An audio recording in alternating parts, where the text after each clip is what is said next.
All right, what's up, team? This is Ruben at TGE or from TGE. This is from TGE.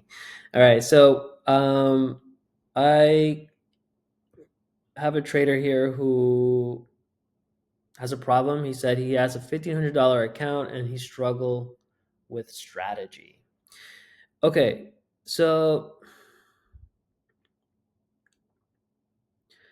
I wrote here back saying if you're trading with less than $10,000, I said specifically if you're sitting at $1,500, you need to play the game differently. Okay, and the truth is that smaller accounts don't have the luxury of high frequency trading or taking a massive risk, right? Because you only have $1,500. You cannot put more than you can't put like a $500 trade when you have $1,500. It's too risky. You have to find tickers that are affordable, $100, $150 maybe at the most, because you need enough trades to be able to be able to survive, right? It's a probability game. Okay, if you have a good 1 to 3 risk reward ratio, great, let's do that. But we need enough trades, so you need to find tickers like probably like AT&T, Ford. They're really cheap tickers. Coke, KO, right? There's a bunch of other ones out there with enough liquidity in the market that you could just take at a very affordable price. Okay, I said, the truth is, smaller accounts don't have the luxury. Yes, yes, yes. I said, most traders with a small account fail because they chase quick cash or jump into risky trades. I know you'd be doing that. So, the thing is, most traders that I talk to, we get on calls, they're coming from a place of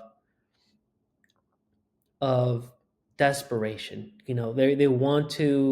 They are desperate to leave their job. They're desperate to leave the crappy 9 to 5 that they have. They're desperate to get rich as soon as possible because maybe they're just tight on cash. And the thing is, when you're coming from that place of emotion, you're only setting yourself up for failure, because trading is about finding good trades. It's not, yes, it's about making money. We want to make money. We all want to make money, which is why we do trading. But you can't focus on that. You have to focus on the trade. Like, is this a good trade? And then you have to be okay. Like, when you lose a trade properly, that's a good trade. You executed the thesis in the trade as intended, right?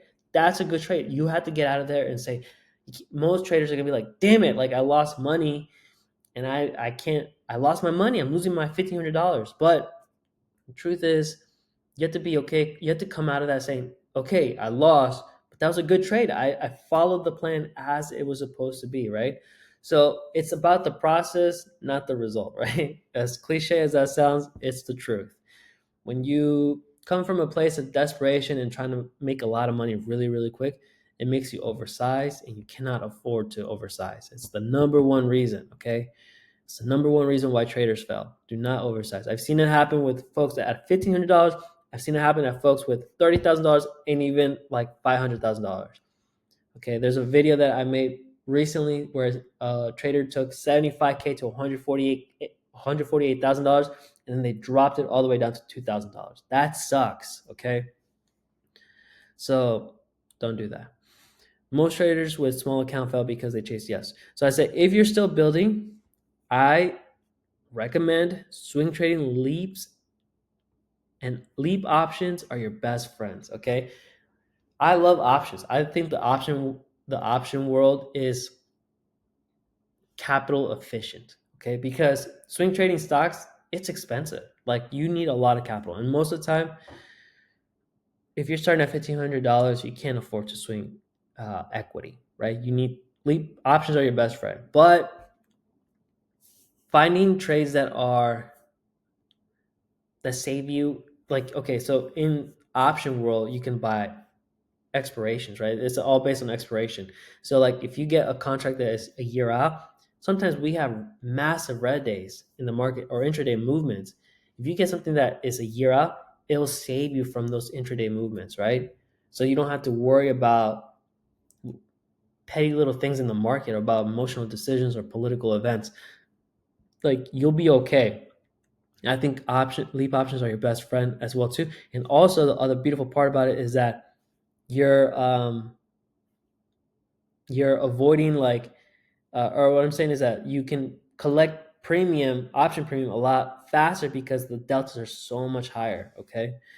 I said, what do you need to do to have what you need to do if you have a $1,500 account or a small account in general? For me, $25,000 and below, that's a small account. Okay. I said, avoid day trading. Day trading is statistically proven to fail. Retail traders fail. They don't make any money. And if most people that day trade and maybe are profitable, they don't make more than like McDonald's average wage worker. Okay, their average what is it, hourly wage time? They don't even do that. Okay, so you have a better chance working at McDonald's and making actual money than day trading than more than 91% of people. Okay, so avoid day trading. I say use a 60 to 90 expiration. I know I said leap option, but if you're looking for some short term, 60 to 90 day minimum. Minimum. That's 2-3 months out, okay? Minimum. And don't okay, that's good. I like that. I prefer leaps a year out. Saves you a lot of time and headache. Just give it time. It will compound, okay? Believe me. Pick options that expire 60 to 90 days out to avoid short-term noise. Give yourself some insurance. Insurance is time because in the option world, you have theta, and theta is designed to take any out of the money contracts to zero by default. Okay. Also, look at delta strikes between 38 to 25 to maximize probability of moving in the money. Okay, this is really important. A lot of traders that I talk to pick some crazy far out of the money contract that has very low probability.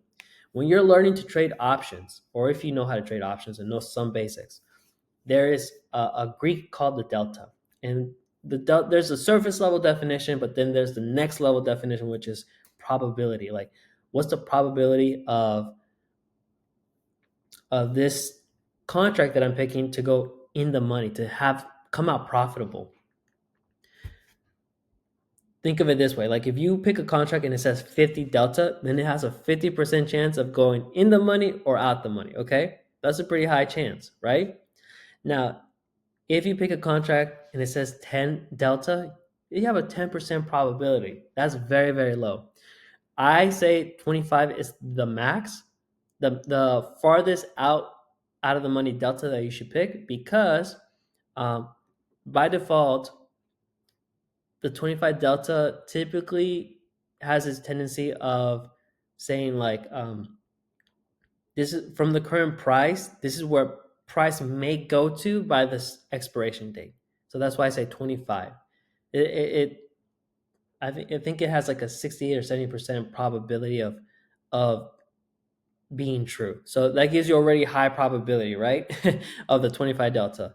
This typically, again, 25 delta is typically the expected price. This is either for puts or calls.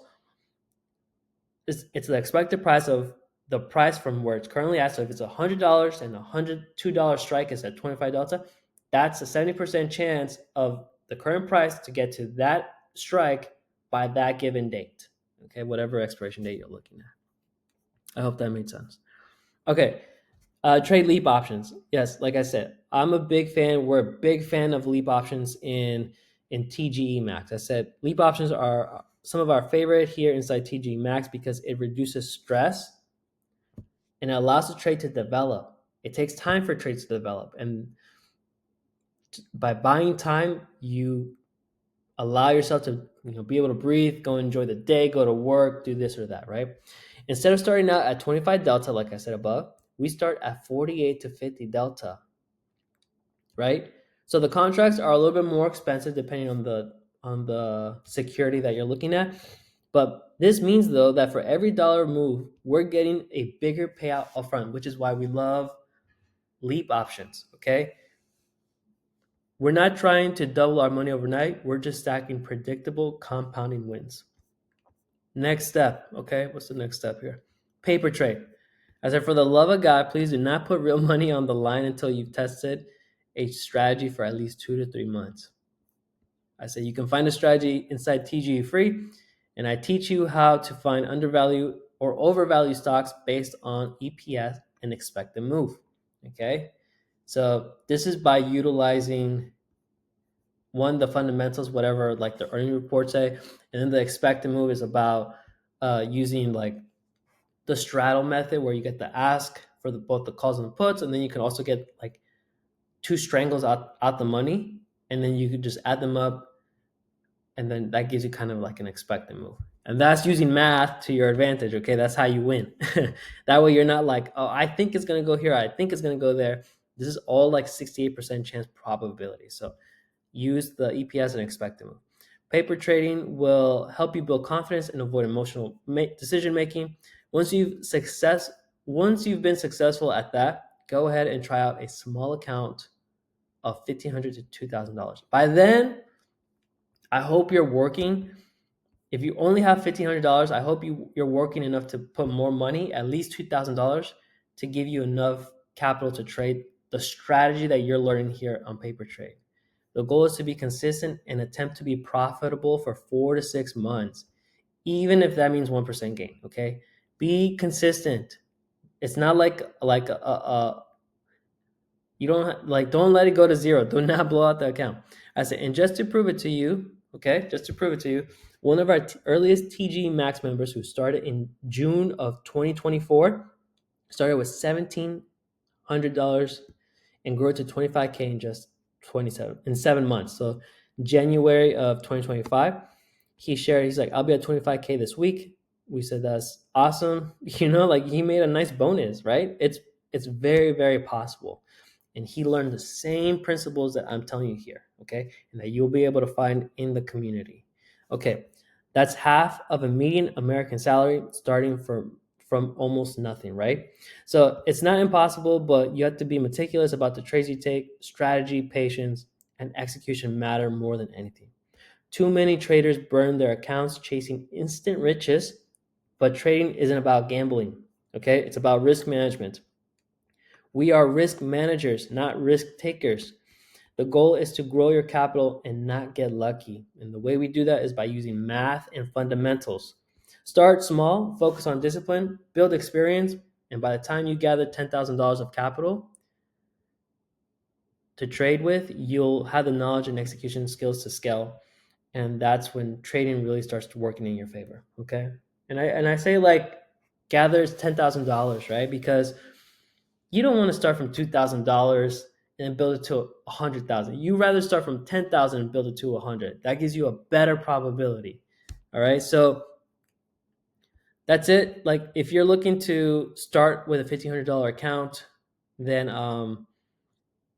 this is how I would start. This is how I start all my TG Max members. If you're looking for coaching, you can work with me. I'll put a link in the description. If you're looking to get just free information from me and stuff, like there'll be a link to the free community. You can just apply, and we'll see you in the inside. Awesome. See you guys.